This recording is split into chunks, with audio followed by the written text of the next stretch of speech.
अपनी मांगों को लेकर सहायक शिक्षकों का अब तक का सबसे बड़ा आंदोलन शुरू हो गया है। प्रदेश भर से करीब 5 से 10 हजार सहायक शिक्षक रायपुर पहुंचे हुए हैं। हजारों की तादाद में सहायक शिक्षक विधानसभा घेरने निकले। इस दौरान पुलिस ने उन्हें कुछ ही दूरी पर रोक लिया। विधानसभा घेराव से पहले रायपुर के बूढ़ा तालाब में आज शिक्षकों ने अपना शक्ति प्रदर्शन किया। फेडरेशन अध्यक्ष मनीष मिश्रा के नेतृत्व में शुरू होने वाले विधानसभा घेराव के पहले सहायक शिक्षकों ने सरकार के खिलाफ जमकर हमला बोला। सहायक शिक्षकों ने ऐलान किया कि जब तक उनकी मांगों पर विचार नहीं किया जाएगा तब तक वो रायपुर से नहीं जाएंगे। साथ ही सहायक शिक्षकों ने सरकार पर सौतेला व्यवहार करने का आरोप लगाया है। शिक्षक फेडरेशन की एक सूत्री मांगे वेतन विसंगति दूर करना।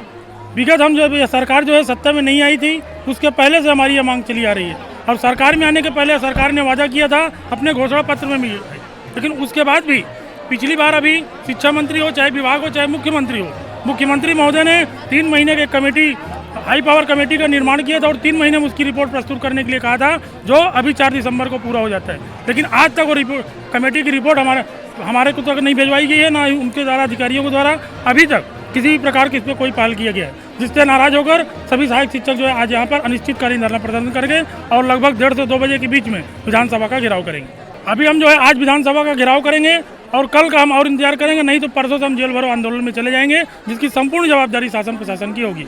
हम लोग भूपेश सरकार के खिलाफ ये 90 जो कमेटी बनी थी 3 महीना पहले का, उसका हम लोग वादा खिलाफी का जो है उसके लिए आज यानी 1 दिवसीय धरना प्रदर्शन किए। उसके बाद अगर आज हमारी मांग पूरी नहीं होगी तो हम अनिश्चितकालीन हड़ताल पर बैठेंगे और हमारे जितने भी शिक्षक कर्मी साथी 1,09,000 पूरी तैयारी से पूरे कमर कसकर आए हैं और आज हम उनको ये भी यानी अपनी ताकत, अपनी एकता, अपनी यूनिटी का पावर भी दिखला देंगे।